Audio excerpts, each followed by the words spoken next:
You deserve to thrive. You deserve to bring your best self to work, to feel valued, respected, and supported so that your creativity and innovation can shine. But what happens when your workplace makes that feel impossible? Around the world, millions of people wake up dreading the workday. Some have the Sunday night jitters, not because they are lazy or unmotivated, but because they are stuck in environments that drain their energy, crush their confidence, and make them question their worth. Today, we are going to change that. Welcome to your Breaking Through community where we share real stories, practical strategies, and tools and tips to help you thrive at work and in life. I'm Marian Amwa, author and coach here at Breaking Through. Joining me today is Dr. Clarence Murray, who will share his professional journey and give you, I think, 5 proven tips to protect your peace, your power, and productivity, even in the most toxic environment. So welcome, Dr. Clarence, Dr. Murray, welcome. Can you give us a quick introduction of who you are? My name is Clarence Murray, and I'm originally from Orangeburg, South Carolina. And both my parents are from South Carolina, so it's just a beautiful place to be in South Carolina. But from a more professional standpoint, my background is that I have a bachelor's degree in chemistry from Norfolk State University, and I received that in 1998. And then after receiving my bachelor's degree, enrolled in UNC Chapel Hill in the PhD program, and in 2003 I received a PhD in organic chemistry and polymer chemistry. And after leaving UNC, I took a job with the federal government, and I worked there for 21 and a half years. And just a year and a few months ago, I left the government and took a job in private industry. And so that's my professional background. Wow, you have a long professional life. Thank you so much. Thank you so much for joining us. So let's dive right into it. What exactly is a toxic workplace? And how is that different from just a stressful job? Let's set the context. So, Marian, I think that's a really great question. I want to characterize a stressful job first, and then we can get into what a toxic work environment is. A lot of times we think of a stressful job. The president of the United States is a stressful job. Being CEO of a company is a stressful job. Being CFO, COO, those jobs are very stressful because you're constantly looking at risk and you're trying to de-risk things, and you have to make tough decisions, sometimes with not a lot of information. That's stressful. But when we talk about a toxic work environment, that's something very different from having a stressful job. Typically, when you think about a toxic work environment, the characteristics that you think about is poor communication. You think about bullying and harassment. You think about lack of trust. You think about high turnover. You think about stress and burnout. You think about low morale within the staff and in the group. And sometimes you think about micromanagement. You think about unfair treatment. These are the characteristics that you think about when you say this is a toxic work environment. Okay, thank you. Thank you for that clarity. So toxicity includes bullying, lack of trust, lack of transparency, poor communication, harassment. Thank you for making that difference for us. So tell us, how do you recognize the signs? What are the early warning signs that you might be in a toxic environment, toxic workplace? That's really a great question. And I will say that even in my professional journey, I probably wouldn't have recognized this, but spending some time thinking about it, what you see is, you can see high turnover in jobs. I remember a stint where I was getting a different leader every 6 months. High turnover.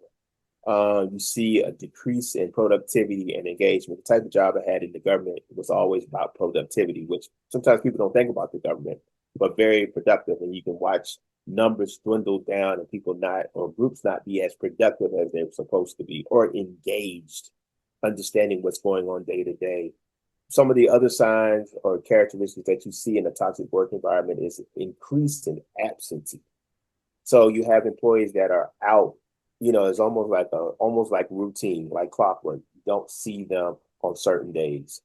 You have a reduce in motivation. That kind of goes back with the decrease in productivity, but the people are just not motivated to do a good job. And then the last, but I think the most important one is that you see a erosion in trust and the overall general morale, say, of the group. And I've seen that in my 21 and a half years in the government, that you can have erosion of trust start and continue, and it will dwindle in such a way that the morale will be very low. So that's a toxic work environment. And a lot of times, many of us are in that, but we just don't recognize because we do what we have to do to survive. Yeah. And we want to move from just surviving to thriving, right? Absolutely. So high turnover, decrease in productivity, absences, erosion in trust. Thank you for showing us and telling us about the warning signs. Now, let's understand the impact of it being in a toxic environment, toxic workplace. How does staying in a toxic environment, workplace affect your mental health, your career growth, and personal relationships? Absolutely. I think what you see is that, and this is probably the number one thing people feel, they feel trapped. They feel as if they have nowhere to go, or Mm. they feel like this is my only career opportunity. This is, quote unquote, a great place to work, bad environment, toxic environment. Where do I go if I'm at the place where I think is the best opportunity? So what you see is people find it hard to make changes. And so you watch people then begin to struggle with change. So, the biggest thing is feeling trapped. That's what a lot of people feel. And they probably don't articulate it very well, but they feel trapped. They feel trapped, and they just somehow or another maintain instead of thrive and being successful. They just do just enough to be good enough to survive in a toxic environment. Wow, that is a big, small word, but big impact. Trapped. So trapped mentally, Yes. trapped emotionally, just trapped. Trapped to the point where even if your job requires creativity, you're not able to be as creative as you would like because you're just trying to survive. Wow. Yeah, yeah, it happens. You listening to us this today, put in the chat trapped in the comment section, and if you've experienced that and how you got out of that trap. And Mary, if I could, I would like to share one of my moments of being trapped. Yes. I think that's, it's one thing to say, but let's Yes. put some skin on this, put some color on this. So some years ago, I was in a situation where I felt, as you were saying, as you were opening, about dreading to go to work. There was a meeting that I had to go to every Monday, and I began to dread about it Sunday at noon. Now, this is a meeting at 10 a.m.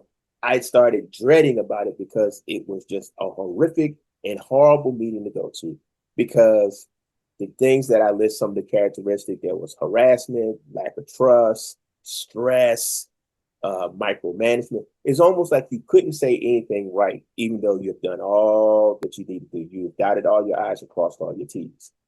And so my Sunday midday, my Sunday evening was spent just thinking about how am I going to make it for those 2 hours and then get out of that room. And so some of my strategies to kind of work through being trapped for those 2 hours was, and this is almost embarrassing, but it's truthful. I began to imagine that I was in the Caribbean on a tropical island while the meeting was going on, because my portion of the meeting was less than 5 minutes. But I had to listen to people be demeaned. I had to listen to people be cut off. I had to listen to people be treated a certain way. And so what I did so I didn't feel trapped was to dream about a sunny day with the wind blowing in the Caribbean and think about the blue water, and I was going to make it. And I did that for Wow. about a year. Wow, trapped. So basically, you were in the meeting, but not in the meeting. That's right. I checked out after I finished talking. I checked out, and that's really, to be honest with you, that's not being successful. That really isn't helping my career. But that was my coping mechanism at the Yeah. time, was to was to disappear mentally, check out. Yeah. Yeah. And how was it affecting your mental health? Just for that stretch time, that 10 to 12, it wasn't great. I'm looking for ways to, in many cases, not show up to work that day, but many days did show up.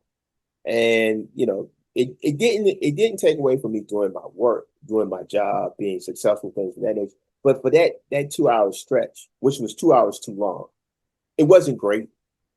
Hmm. Somebody told me some weeks ago that they saw a picture of me and they saw that I had a frown on my face. It's probably because I was at church thinking about going to work the next day. They said there was a frown on my face, and more recently they told me there isn't a frown on your face. Yeah. So Yeah. Put a comment, leave a comment if you've been trapped and if you adopted some coping mechanisms. We'd like to hear from you. Now, so Clarence, why do so many people hesitate to leave or speak up even when they know that it's toxic? I mean, you are a scientist, right? yes, yes, So yes, yes. maybe you can explain toxicity even from a scientific point of view. I think people just tell themselves they can drink it, right? They just gonna Mm. drink it, and that's really the wrong idea. But I think a lot of it has to stem with the idea of, can I find another place to work? And will it be at the same dollar amount that I'm making, or does it provide whatever the extra benefit it provides? Does it provide that? I think that's the number one driver why people stay in places that really doesn't make sense. Trapped. If I'm walking away with any one word, is that trapped?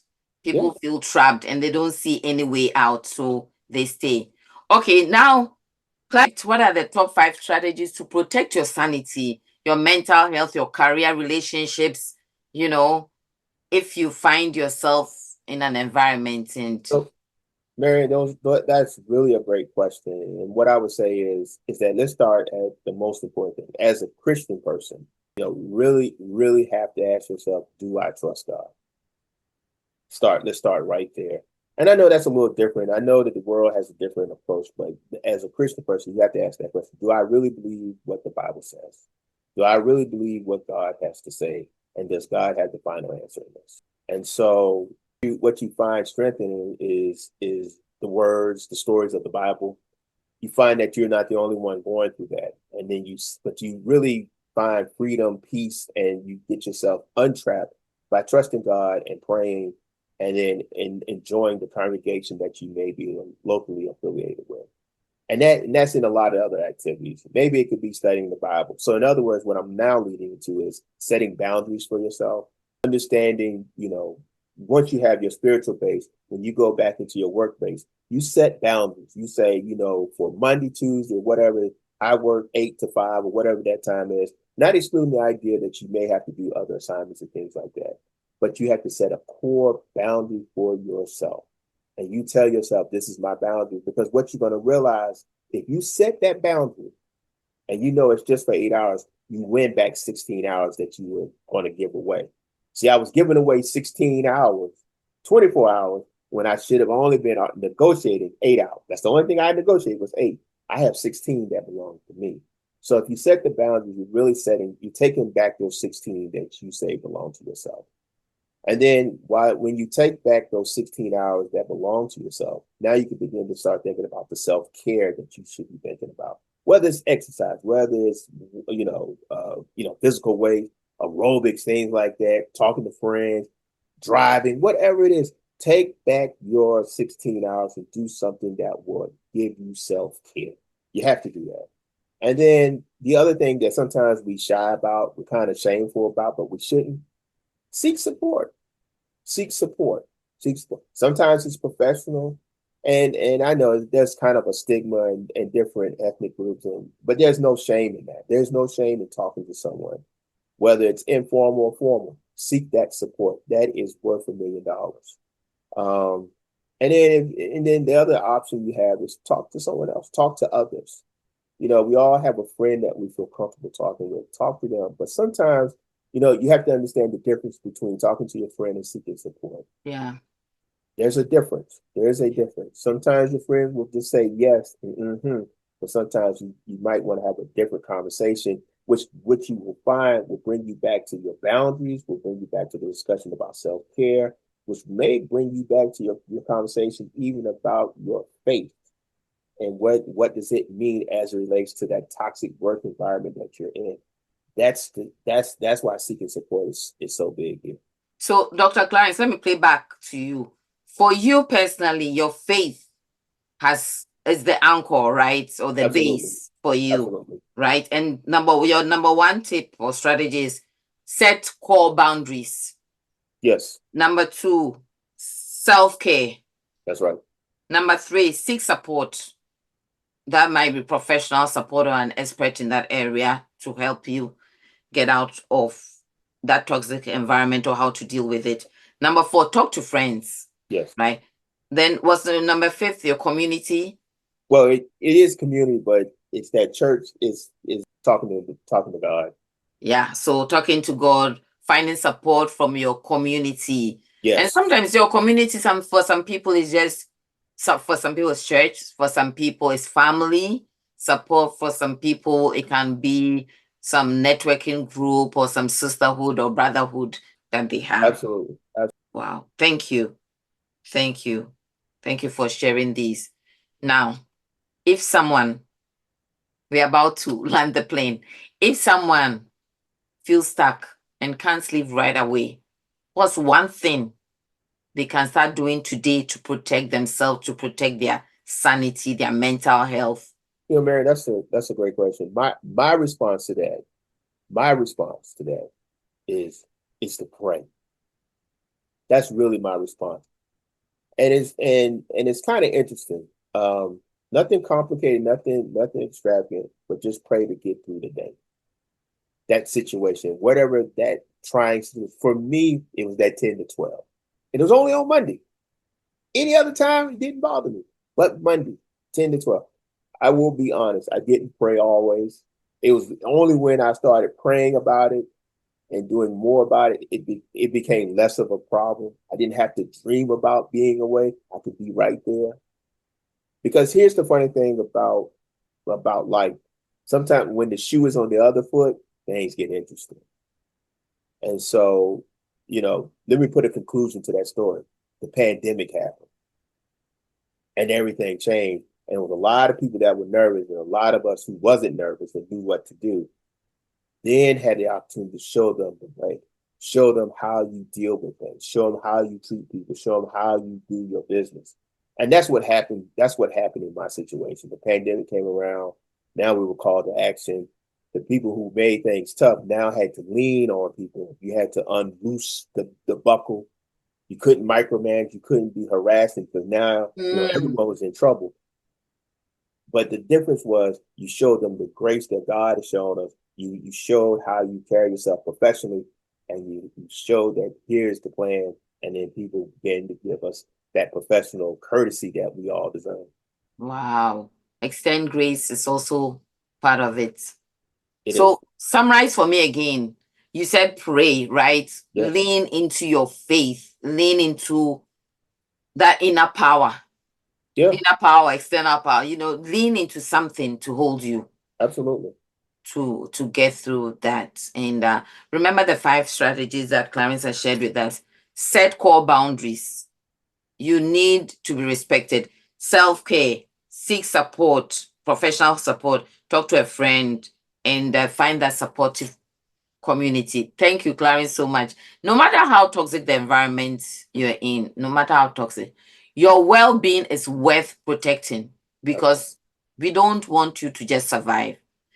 We want you to thrive. We want you to lay that foundation to thrive. The truth is, you have more power than you think. As Clarence said, give them the 8 hours. Don't give them the 16 hours. It's the 8 hours. One choice, one boundary, one conversation can shift your entire work experience. If you have found this conversation helpful, don't keep it to yourself. Hit that like button, subscribe for more strategies to help you thrive, and share this with someone who may need it, someone who needs these tips today. And remember, your peace, your career, and your future are worth fighting for. Protect them fiercely. get out of that trap. Thank you so much, and we will see you in the next video.